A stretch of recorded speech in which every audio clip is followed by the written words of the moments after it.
The largest risk Russia has is the fiscal policy, which is based on a very optimistic assumption. Alexey Pogorelov, Credit Suisse.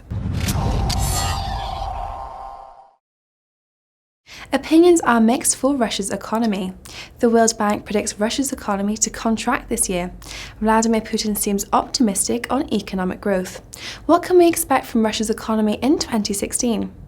Yes, actually, with oil price flirting around $30 per barrel, the Russian economy is likely to face another year of recession, and we estimate real GDP to drop within a range of 1 to 1.5% in 2016. And definitely the largest risk Russia has is in the fiscal policy, which is based on a very optimistic assumption of oil and the exchange rate.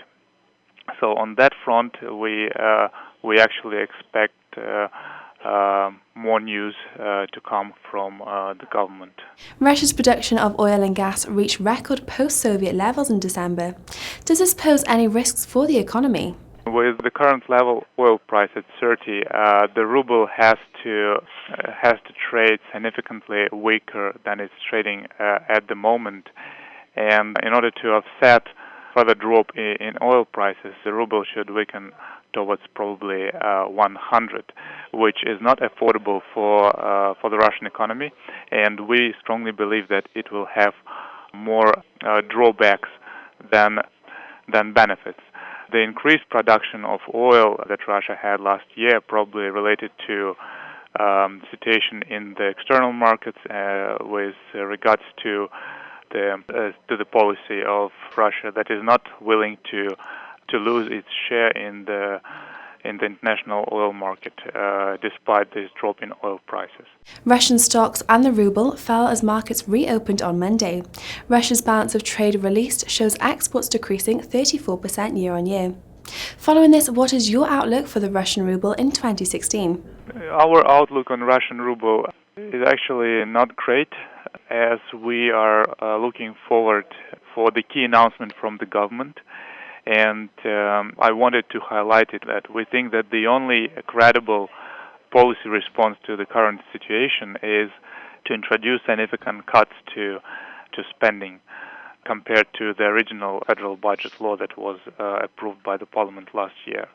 The government needs a proper plan for the new fiscal policy for this year in the environment of subdued oil prices.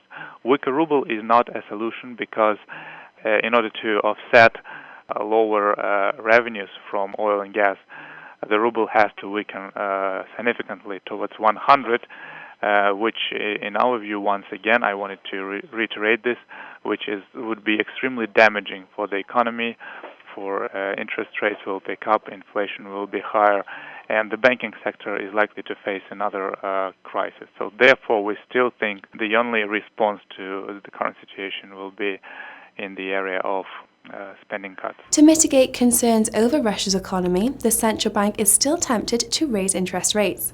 Are you expecting the central bank of Russia to intervene, and at what point? Central bank is unlikely to intervene on its own.